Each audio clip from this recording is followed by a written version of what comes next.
तो कहानी की शुरुआत में हम लियो नाम के एक बच्चे को पानी में डूबता हुआ देखते हैं जो बोट से नीचे गिर गया था। उसी वक्त बोट का फैन लगने से उसके गले पर काफी गहरी चोट लग गई थी, जिससे तुरंत ही लियो की फैमिली उसे हॉस्पिटल लेकर जाती है, जहां डॉक्टर उसकी मॉम को कहता है कि लियो की आवाज चली गई है, इसलिए उन्हें उसके गले का ऑपरेशन करना होगा, वरना उसकी आवाज कभी भी वापस नहीं आएगी। जिस पर लियो की मॉम डॉक्टर को ऑपरेशन करने के लिए मना कर देती है और कहती है कि लियो को भगवान खुद ही ठीक कर देगा। यहाँ से कहानी कई साल आगे चली जाती है, जहाँ टेक्नोलॉजी बहुत ही एडवांस हो चुकी थी। वहीं लियो भी अब काफी बड़ा हो चुका था, लेकिन वो अभी भी बोल नहीं सकता था। लियो को लकड़ी पर नक्काशी करना भी काफी पसंद था। शाम को लियो अपनी गर्लफ्रेंड नादरा से मिलता है, जो उसके लिए एक गिफ्ट लेकर आई थी, जिसे खोलने पर उसे पता चलता है कि वो उसके लिए एक मोबाइल लेकर आई है, जिससे वो दोनों चैट करके बात कर सकें। लेकिन वहीं इतनी टेक्नोलॉजी एडवांस होने के बावजूद भी लियो टेक्नोलॉजी से दूर रहता है। उसे मोबाइल भी यूज करना नहीं आता था, इसलिए नादरा उसे मोबाइल चलाना सिखाती है। साथ ही वो उन दोनों की वीडियो बनाते वक्त उस वीडियो को आसपास लगे मॉनिटर पर लाइव भी कर देती है।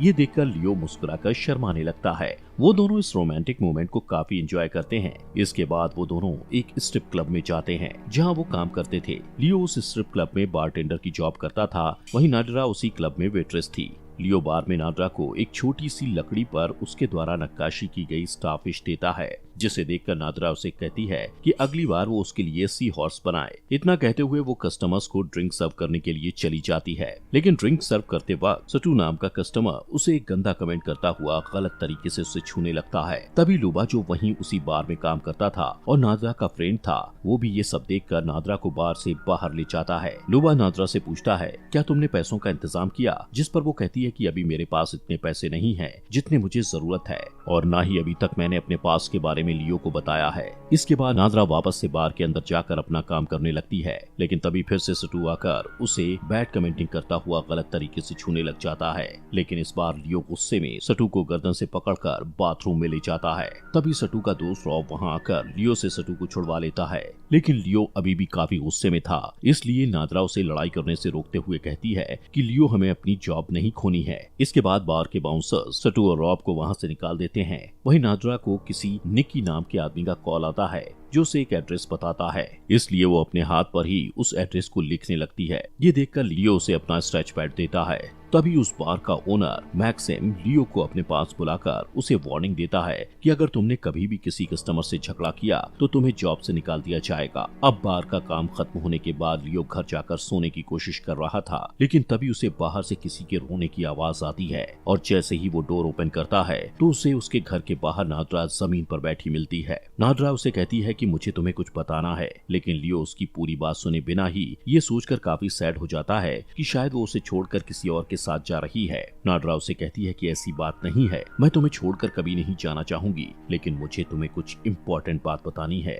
जिस पर लियो उसे अपने स्क्रैच पैड पर लिखकर बताता है कि मेरी लाइफ में तुमसे ज्यादा जरूरी और कुछ भी नहीं है। इसके बाद लियो उसे अपने वर्क स्पेस में ले जाता है, जहाँ पर वो उन दोनों के लिए एक बेड बना रहा था, जिसे देखकर नादरा काफी खुश होती है।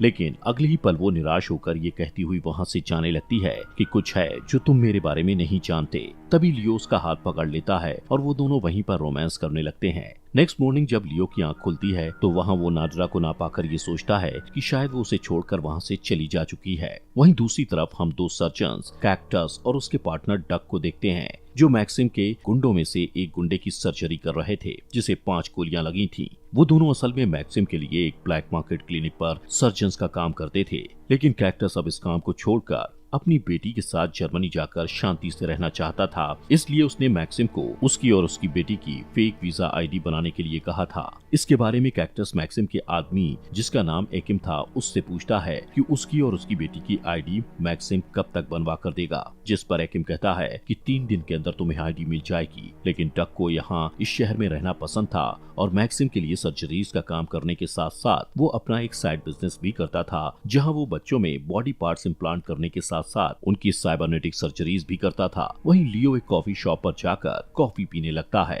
तभी उसके पास कैक्टस आकर उसे कहता है कि जिसके साथ तुम्हारी बार में लड़ाई हुई थी वो दोनों मैक्सिम के लिए ही काम करते हैं और उनके जरिए ही मेरी बेटी के साथ मैं जर्मनी जा पाऊंगा। असल में दोनों सटू और रॉब हैकर्स थे जो लोगों के लिए फेक आईडीज बनाते थे। अब यहाँ पर कैक्टस लियो को वार्निंग देता है कि अगर अगली बार तुमने सटू और रॉब से कुछ लफड़ा किया तो तुम उस दुनिया में नहीं दिखोगे। वहीं लियो को उसकी वार्निंग से कुछ भी फर्क नहीं पड़ता और वो वहाँ से बार में अपना काम करने के लिए चला जाता है, जहाँ वो देखता है कि नादिरा बार में काम करने नहीं आई है। उसी वक्त लुबा उससे पूछता है कि नादिरा कहाँ है। तभी वहाँ बार की मैनेजर लियो को निक्की से इंट्रोड्यूस करवाकर कहती है कि निक्की मैक्सिम के प्रोस्टिट्यूट बिजनेस को संभालता है, इसलिए उससे कभी भी ड्रिंक के पैसे मत लेना। निक्की लियो को ड्रिंक ऑर्डर करके बार मैनेजर के साथ वहाँ से चला जाता है। थोड़ी देर बाद वहाँ पर सटू और रॉब आकर लियो को वोदका ड्रिंक बनाने को कहते हैं। तभी सटू नादिरा को देखकर काफी बैड कमेंट्स करता है, जिससे चिढ़कर लियो गुस्से में सटू के चेहरे पर वोदका की बोतल फेंकता हुआ उनसे लड़ने लग जाता है और इसी हाथापाई में लियो गलती से एक वेट्रेस को कोनी मारकर नीचे गिरा देता है, जिससे वो बेहोश हो जाती है और मैक्सिम लियो को बारटेंडर की जॉब से निकाल देता है। घर आकर लियो फोन से नादिरा को मैसेज करके पूछता है कि तुम कहाँ हो, और जब नादिरा का कोई जवाब नहीं मिलता तो वो नादिरा की एक फोटो लेकर घर से बाहर निकल जाता है और उसे सड़कों पर ढूंढने लगता है। जहाँ रेड सेंटर के पास उसे लुबा जाता दिखता है। उसका पीछा करते हुए वो रेड सेंटर में लुबा के पास चला जाता है। लुबा उसे बताता है कि नादिरा तुम्हें छोड़कर चली गई है और वो तुमसे कुछ छुपा भी रही थी। जिसके बाद लियो घर आता है, जहाँ वो देखता है कि नादिरा ने उसे एक मैसेज किया हुआ है जिसमें वो बता रही थी कि मैं हैकर्स हॉल में हूँ। लियो तुरंत हैकर्स हॉल में जाकर नादिरा को ढूंढने लगता है। वहीं सटू और रॉब जो उस हैकर्स हॉल के ओनर थे वो सीसीटीवी कैमरा में लियो को वहाँ देखकर काफी गुस्सा होते हैं। उनके पास कैक्टस अपनी और अपनी बेटी की फेक वीजा आईडी लेने आया हुआ था। कैक्टस लियो को वहाँ देखकर तुरंत अपनी बेटी के साथ वहाँ से चला जाता है। तभी सटू और रॉब लियो के पास जाकर उसे वहाँ से जाने के लिए कहते हैं। लियो उन्हें नादिरा की फोटो दिखाता है,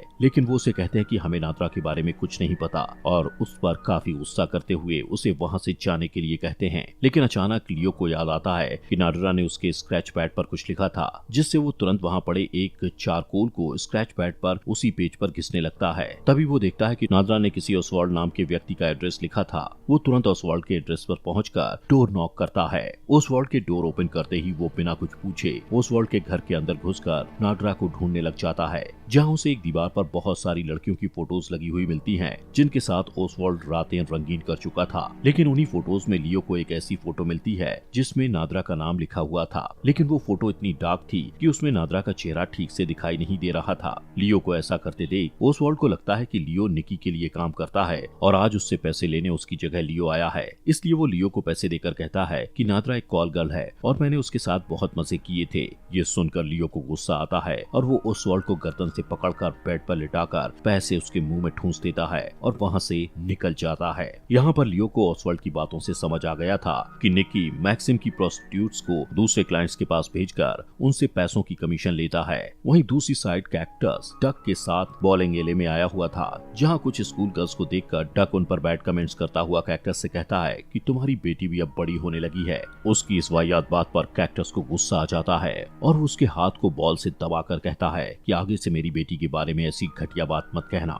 डक कहता है कि मैं तो सिर्फ मजाक कर रहा था। इसके बाद डक कैक्टस के साथ रेड सेंटर चला जाता है, जहां वो एक लड़की को रूम में ले जाता है। वहीं कैक्टस अपनी बेटी जोसी के साथ वहां आया था और उसे कहीं पर अर्जेंट काम से जाना था, इसलिए वो तान्या नाम की एक प्रोस्टिट्यूट को उसकी बेटी के पास बैठाकर उसका ध्यान रखने को कहता है और वहां से चला जाता है। वहीं रास्ते में लियो को फोन पर नादिरा का मैसेज मिलता है, जिसमें नादिरा ने उसे कुछ रेड सेंटर की फोटोज सेंड की थी। अब लियो जैसे ही रेड सेंटर पहुंचता है तो वहाँ वो निकी को देखता है, जो तान्या और कैक्टस की बेटी जोसी को टैक्सी में बैठाकर कहीं जाने लगता है। तभी लियो भी एक कार को चुराकर किसी तरीके से उसे स्टार्ट करके उनका पीछा करता है। कुछ देर बाद निकी तान्या और जोसी को एक रेस्टोरेंट लेकर जाता है। उनके पीछे पीछे लियो भी उस रेस्टोरेंट में चला जाता है। लियो देखता है कि जोसी एक स्क्रैच पैड पर एक बेयर बना रही थी, जिससे वो जोसी के पास बैठकर अपने स्क्रैच पैड पर भी कुछ ड्रॉ करने लगता है। लेकिन थोड़ी देर बाद निकी लियो को वहाँ देखकर उस पर गुस्सा करता है कि तुम यहाँ क्या कर रहे हो। निकी तानिया को कहता है कि जोशी को वहाँ से लेकर चली जाओ और वो जाने लगते हैं। तो लियो जोशी को वो ड्राइंग देता है जिसमें उसने उसके लिए एक बेयर के साथ उसका एक छोटा बेबी बेयर बनाया हुआ था।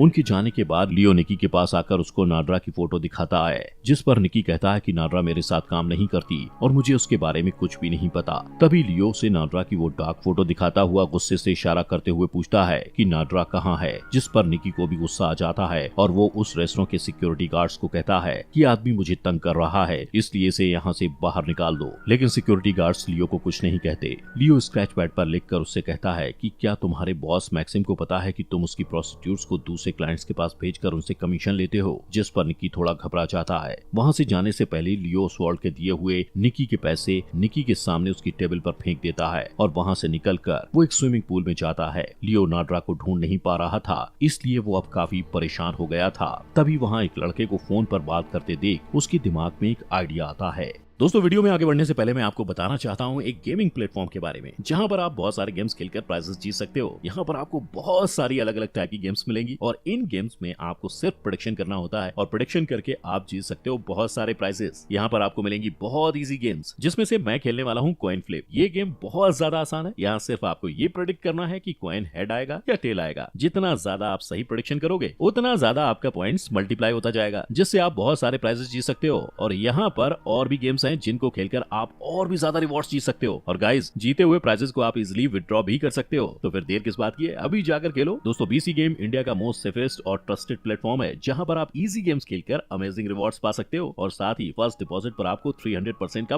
बोनस भी मिलेगा। सो गाइस, पिन कमेंट में लिंक है, उस पर जाकर ज्वाइन करो और मेरा प्रोमो कोड यूज करना मत भूलना। एंड दोस्तों, फाइंड आउट करें बीसी गेम्स के बारे में। उसके दिमाग में एक आइडिया आता है। वो जल्दी से नाड्रा का नंबर ट्रैक करने के लिए फूड वेंडिंग मशीन के पास जाकर मशीन में नाड्रा का नंबर टाइप करने लगता है, लेकिन फूड वेंडिंग मशीन उसे नंबर को बोलकर बताने को कहती है, जिस पर लियो वहीं खड़े एक आदमी को जो गेम खेल रहा था उसको इशारा करके समझाता है कि मैं बोल नहीं सकता, क्या आप मेरी हेल्प करेंगे। वो आदमी नंबर को बोलकर मशीन को बता देता है, लेकिन मशीन नाड्रा के नंबर को ट्रैक नहीं कर पाती, लेकिन डिस्प्ले पर एक एड्रेस शो करती है। लियो उसी वक्त उस एड्रेस पर जाता है जहाँ उसे एक लेडी अपार्टमेंट में ले जाती है। वहाँ वो अपनी विग उतार देती है, जिससे लियो को पता चलता है कि वो तो लुबा है। लियो यहाँ पर समझ जाता है कि उस डार्क फोटो में नाड्रा नहीं बल्कि लुबा ही था। तभी लुबा उसे बताता है कि नाड्रा को पैसों की बहुत जरूरत थी, इसलिए मजबूरी में मुझे और नाड्रा को निकी के लिए प्रोस्टिट्यूट्स का काम करना पड़ रहा था। इतना कहता हुआ लुबा गुस्से में लियो को इलेक्ट्रिक शॉक देकर वहीं बेहोश करके चला जाता है। कुछ देर बाद जब लियो को होश आता है तो वहाँ उसे ड्रोन के द्वारा उसका किया ऑर्डर मिलता है। जैसे ही वो फूड को फ्रिज में रखता है तो वहाँ उसे नाड्रा की मॉम का नंबर मिलता है। लियो उस नंबर को अपनी डायरी में नोट करके वहाँ से एक लैब में जाकर कुछ फोन बुक्स को उठाकर अपने घर आता है और उन फोन बुक्स में नाड्रा की मॉम के नंबर से उसका एड्रेस ढूंढने लगता है। वहीं दूसरी ओर मैक्सिम अपने गुंडों के साथ निकी को जख्मी हालत में कैक्टस और डक के पास लेकर जाता है, जहां वो कैक्टस को कहता है कि निकी हमसे कुछ छुपा रहा है, इसलिए तुम्हें उसे टॉर्चर करके उससे वो सारी जानकारी पता करनी होगी। मैक्सिम कैक्टस को ये भी बताता है कि तेरी और तेरी बेटी के फेक डॉक्यूमेंट्स कल तक रेडी हो जाएंगे। इतना कहकर वो वहाँ से चला जाता है। उसके जाने के बाद कैक्टस डक के साथ निकी से हिडन जानकारी निकलवाने के लिए उसको टॉर्चर करने लगता है। नेक्स्ट डे कैक्टस डक के क्लिनिक जाता है। अंदर जाने पर वो देखता है कि डक ने चेंजिंग रूम में एक हिडन कैमरा लगा रखा है, जिससे वो छोटी बच्चियों को कपड़े बदलते देखता था। उस कमरे में जाने पर कैक्टस को वहाँ से हिडन कैमरा मिल जाता है। तभी उसे वहाँ दूसरा हिडन कैमरा भी दिख जाता है, जिससे उसे डक पर बहुत गुस्सा आता है। वो जल्दी से दूसरे कमरे में जाकर डक को पकड़कर उसे वार्निंग देता है कि आगे से तू मेरी बेटी से दूर ही रहना और उससे बात भी मत करना। कैक्टस उससे काफी मारता हुआ कहता है कि आगे से तू अपने क्लिनिक पर कभी भी छोटी बच्चियों की सर्जरी नहीं करेगा, जिस पर डक घबराकर उसे कहता है कि मैं आगे से कभी ऐसा नहीं करूंगा। उसी वक्त कैक्टस को मैक्सिम का कॉल आता है, जो उसे कहता है कि तुम्हारे डॉक्यूमेंट्स रेडी हैं, आकर ले जाओ, जिससे कैक्टस इस बात को डक को बताता है और उसके साथ मॉल में पार्टी करने के लिए निकल जाता है। वहीं लियो को नाड्रा की मॉम के नंबर का एड्रेस फोन बुक पर मिल जाता है और वो तैयार होकर नाड्रा की मॉम के घर जाता है, जहाँ वो नाड्रा की मॉम को उन दोनों की वीडियो दिखाता है। नाड्रा की मॉम उनकी वीडियो देखकर काफी इमोशनल हो जाती है। वो रोते हुए कहती है कि तुम्हारे बारे में नाड्रा ने मुझे फोन पर बताया था। साथ ही वो लियो को बताने लगती है है कि जोसी नाड्रा की ही बेटी है और कैक्टस उसका हस्बैंड है, लेकिन कैक्टस गलत कामों में लगने की वजह से नाड्रा को काफी टॉर्चर करता था। इसलिए नाड्रा पैसे जमा करके अपनी बेटी के साथ किसी दूसरे देश जाना चाहती थी। ये सब सुनकर लियो समझ जाता है कि नाड्रा के गायब होने के पीछे जरूर कैक्टस का ही हाथ है और उसे जो नाड्रा के नंबर से मैसेज आ रहे हैं वो नाड्रा नहीं बल्कि कोई और कर रहा है। दोस्तों, यहाँ पर हमें उस दिन की एक छोटी सी क्लिप दिखाई जाती है जिस दिन लियो नाड्रा को उसके वर्क स्पेस में बेड दिखाने के लिए ले गया था। वहीं पर कैक्टस उन दोनों को छुपकर देख रहा था और उन दोनों के वर्क स्पेस में जाते ही वो लियो के घर जाकर उन दोनों की चाय में बेहोशी की मेडिसिन मिला देता है और वो वर्क स्पेस से वापस आकर वो चाय पीकर बेहोश हो जाते हैं। तो लियो नाड्रा को उठाकर उसे अपनी गाड़ी में डालकर वहाँ से किडनैप करके ले गया था। अब प्रेजेंट में जब डक और कैक्टस मॉल में पार्टी कर रहे होते हैं तो डक कैक्टस को कहता है कि मैक्सिम के पास डॉक्यूमेंट्स लेने जाने से पहले हम रेड सेंटर चलेंगे, जिस पर कैक्टस मान जाता है और वहाँ से रेड सेंटर जाने लगते हैं। वहीं कैक्टस चलते चलते एक शॉप से बिना पे किए कुछ खाने का उठाकर खाने लगता है। उसी वक्त डक कैक्टस को बताता है कि मैं कई दिनों से नाड्रा के फोन से लियो को टेक्स्ट मैसेज करता आ रहा हूँ क्योंकि तुम हर बार मुझ पर गुस्सा करते हो। उन दोनों की बातचीत के दौरान वहाँ मॉल का एक सिक्योरिटी गार्ड आकर कैक्टस को कहता है कि आपको इस खाने के लिए पे करना होगा। अब कैक्टस को डक की बात पर गुस्सा आ रहा था, लेकिन ये गुस्सा वो सिक्योरिटी गार्ड पर उतार देता है और उसे जान से मारने की धमकी देता है। ये देखकर डक कैक्टस को शांत होने के लिए कहता है, लेकिन तभी कैक्टस डक को एक जोरदार पंच मारता है जिससे डक के होठ से ब्लड निकलने लगता है। वो कैक्टस के इस बिहेवियर से काफी सैड था। वो दोनों वहाँ से रेड सेंटर जाने लगते हैं। वहीं दूसरी तरफ लियो अपने घर आकर नाड्रा के फोन पर मैसेज करके पूछता है कि कैक्टस मुझे कहाँ मिलेगा, जिसके रिप्लाई में डक लियो को बताता है कि कैक्टस मैक्सिम के बार में है और ये देखकर लियो एक बेड बीम को उठाकर मैक्सिम के बार में जाने लगता है। वहीं डक और कैक्टस रेड सेंटर चले जाते हैं जहाँ पर डक दो लड़कियों को रूम में ले जाता है। तभी कैक्टस को मैक्सिम की कॉल आती है और वो उससे कहता है कि अपने डॉक्यूमेंट्स ले जाओ, जिससे कैक्टस अपनी बेटी के साथ ही मैक्सिम के पास जाने के लिए निकल पड़ता है। वहीं लियो मैक्सिम की बार में पहुंच जाता है जहाँ वो सबसे पहले बाहर वाले बाउंसर्स को मारता है और फिर अंदर जाकर काउंटर पर खड़े आदमियों को पीटने के बाद बार के अंदर घुसकर एक और बाउंसर को मारता है। इसके बाद वो चुपके से मैक्सिम के ऑफिस रूम में घुसकर एक स्टैचू को उठाकर उसके चेहरे पर मारकर उसे बुरी तरह से घायल कर देता है और फिर कैक्टस के डॉक्यूमेंट्स उठाकर बार में भाग जाता है। कुछ देर बाद जब कैक्टस बार में पहुंचता है तो देखता है कि सभी बाउंसर्स को किसी ने बुरी तरह से पीटा है। वो मैक्सिम के पास ऑफिस रूम में जाकर उससे पूछता है कि आखिर वहाँ क्या हुआ है। मैक्सिम बताता है कि लियो वहाँ आया था और तुम्हारे डॉक्यूमेंट्स लेकर भाग गया है, जिससे तुरंत कैक्टस समझ जाता है कि डॉक्यूमेंट्स से लियो को उसके घर का एड्रेस मिल चुका है और वो वहीं जा रहा है। कैक्टस तुरंत अपनी बेटी के साथ अपने घर के लिए निकल जाता है और वो डक को भी कॉल करके कहता है कि जल्दी से उसके घर पहुंचे। वहीं लियो कैक्टस के घर पहुंचकर बेड बीम से उसके घर का दरवाजा तोड़कर बेसमेंट में चला जाता है, जहां वो निकी को बंधा देखकर उसे खोलकर आजाद कर देता है। निकी उसी वक्त धीरे धीरे सीढ़ियों से ऊपर की ओर जाने लगता है। वहीं कैक्टस भी अपने घर पहुंचकर जोसी को एक रूम में ले जाकर उसे वहां छुपने के लिए कहता है और फिर उसका डोर लॉक करके अपना तेज धार वाला चाकू निकालकर चुपके से बेसमेंट में जाने लगता है। वहीं लियो बेसमेंट में एक लकड़ी का दरवाजा देखता है। उसी वक्त निकी की बॉडी बेसमेंट में गिरती है जिसे कैक्टस ने मार दिया था। कैक्टस वहां आकर लियो की तरफ उस लकड़ी वाले दरवाजे की चाबियां फेंक कर कहता है कि वहां जाकर देखो, तुम्हारे लिए कुछ खास है। लियो दरवाजा खोलकर अंदर जाता है जहां वो पहले फ्रिज को ओपन करता है, लेकिन वो खाली था।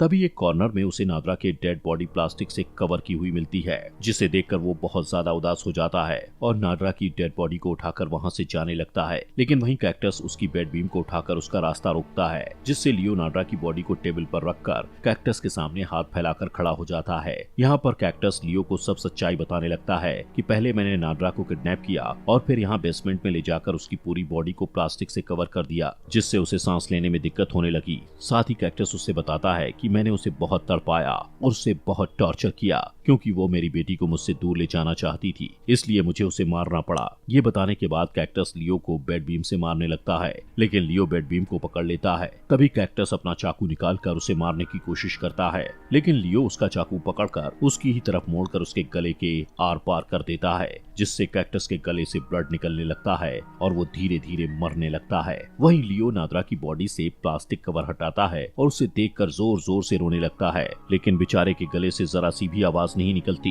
लियो नाड्रा का माथा चूमता है और रोता हुआ उसे उठाकर बाहर जाने लगता है। वो अब अंदर से काफी टूट चुका था। उसमें इतनी हिम्मत नहीं थी कि वो चल भी पाए, इसलिए वो थोड़ी दूर जाकर नाड्रा की बॉडी को अपने पास रखकर रोता हुआ फोन पर उन दोनों के प्यार भरे मोमेंट्स को देखने लगता है। वहीं उधर कैक्टस के घर पर डक पहुंचता है, जो एक कमरे में जोसी को लॉक देखता है और फिर बेसमेंट में जाने पर कैक्टस के गले में चाकू को आर पार देखकर हैरान हो जाता है। लेकिन वो उसकी मदद करने के बजाय उसे कहता है कि तुमने मेरे साथ बहुत बार बदसलूकी की है, इसलिए डक उसकी मदद किए बिना ही वहां से जाता हुआ स्क्रीन को उसकी तरफ मोड़ देता है जिसमें जोसी के रूम का कैमरा लगा हुआ था। डक जोसी के रूम में जाकर जोसी को उठाकर वहां से निकल जाता है। ये देखकर कैक्टस समझ जाता है कि आगे जाकर डक उसकी बेटी के साथ गलत काम करेगा और उसकी वहीं मौत हो जाती है।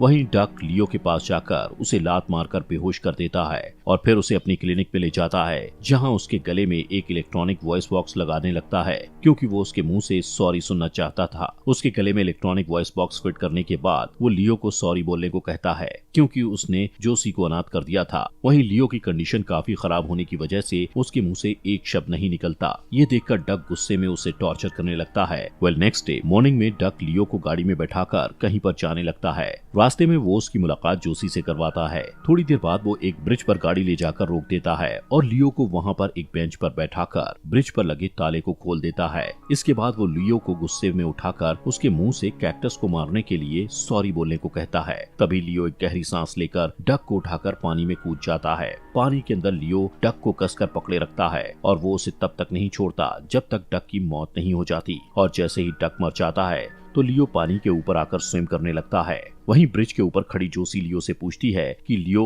क्या तुम ठीक हो, जिसे देखकर लियो डर जाता है और उसे ब्रिज से दूर हटने का इशारा करता है। लियो उसे बोलकर बताने की कोशिश करता है, जहां पर वो पहली बार बोलता है कि जोसी ब्रिज से दूर हट जाओ। पहली बार अपनी आवाज सुनकर वो खुद भी हैरान था। तभी लियो जोसी के पास ऊपर ब्रिज पर जाता है, जहाँ पर जोसी उसे कहती है कि तुम्हारी आवाज काफी फनी है, जिस पर वो दोनों हंसने लगते हैं। लियो जोसी को कहता है कि मैं तुम्हें तुम्हारी नानी के पास ले जाऊंगा, जो तुमसे बहुत प्यार करती हैं। वहाँ से लियो जोसी के साथ एक होटल में कुछ खाने के लिए जाता है, जहाँ लियो जोसी के हाथ में एक ब्रेसलेट देखता है जिसमें उसके द्वारा नक्काशी की गई लकड़ी के डिजाइन्स थे जो उसने नाड्रा को दिए थे। तभी लियो जोसी को एक और सी हॉर्स वाला डिजाइन देता है जो उसने नाड्रा के लिए बनाया था और यहीं पर ये अमेजिंग मूवी खत्म हो जाती है। दोस्तों, हमारे फॉक्स एक्सप्लेनर हिंदी चैनल को सब्सक्राइब करना मत भूलना।